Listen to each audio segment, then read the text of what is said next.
What's going on, everybody? Welcome back to another SQL tutorial. Today, we are talking about stored procedures. Now, what is a stored procedure? A stored procedure is a group of SQL statements that has been created and then stored in that database. A stored procedure can accept input parameters, and we will be looking at that today. But that means that a single stored procedure can be used over the network by several different users, and we can all be using different input data.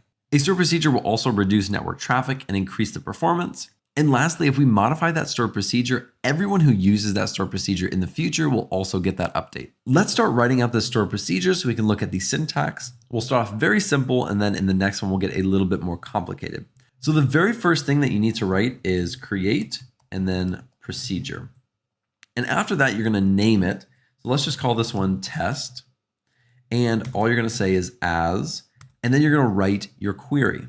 And so let's just do select everything from employee demographics. And that is it. We have created our very first stored procedure. Of course, this is super simple, but let's execute this really quick and take a look at it. So it says that the commands completed successfully. Let's go over to our SQL tutorial. We're going to go over to programmability, stored procedures, and it is not showing up there. What we need to do is we need to refresh our stored procedures. We're just going to go right here. We're going to click refresh, and then there is our stored procedure. Now, how do you actually use this stored procedure that we just created? So let's go right down here, and let's say X, which means execute, and then all we're going to say is test. And we're going to run this, and there we go. So all we put in this stored procedure was a select statement. And so when we actually ran the stored procedure, it returned our select statement. Now let's go down here. We're going to make it a little bit more complicated. We're going to do the exact same thing in create stored procedure. Make sure I spelled that right. And let's call this temp underscore employee. So if you remember from a previous video, we worked on temp tables and we created our temp tables and then inserted data into that. We are going to add that to this stored procedure so we can see the difference between a simple query versus a little bit more complicated query. So I'm going to say as, and then I'm going to insert that in here. Now, what this is doing is I'm creating a table, and then right down here, I am inserting that table.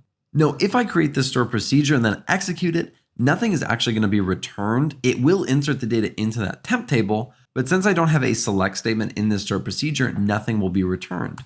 So let's write select everything, and we'll just do from, and this is temp employee. And right here, and so now let's create our stored procedure. So that created successfully.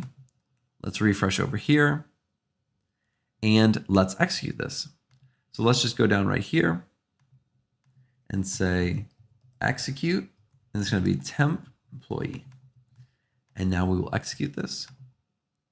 And there is our output. Now, really quick, let's go into temp employee, and we actually want to change this stored procedure. So we're going to go over to modify. So when we modify it, a few things are going to show up on your screen. The first thing that you're going to see is it says use SQL tutorial. So it's just specifying the database.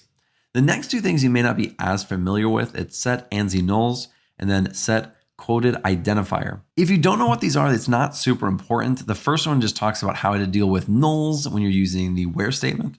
And then the quoted identifier just talks about how it uses quotes in the actual query itself.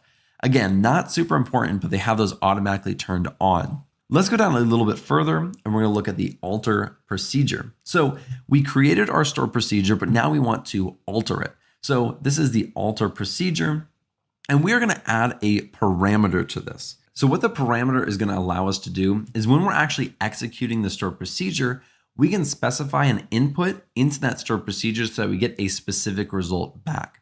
And I'm going to show you what I mean by that in just a second. But let's actually add our input, and we're going to say we're going to say job title, and we need to specify the data type that is going to be. So let's just say nvarchar 100. I know below it says varchar 100, but that's not extremely important.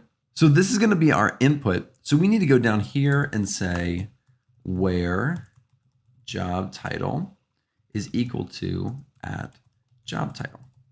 So when we actually are executing this and we say the job title is equal to, let's say, accountant, This is going to become accountant, and it's going to give us our results based off of it being an accountant. So let's go over here, and we're going to click this execute temp employee, which we just modified.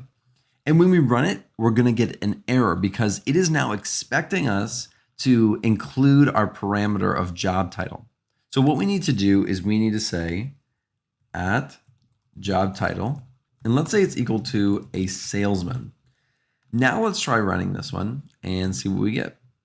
And so there is our output. If we go back here, I just wanted to show you really quick, we do not have to put this job title right here. You can put this anywhere in the query and use it however you want. That's how parameters work, and that's why parameters are so useful.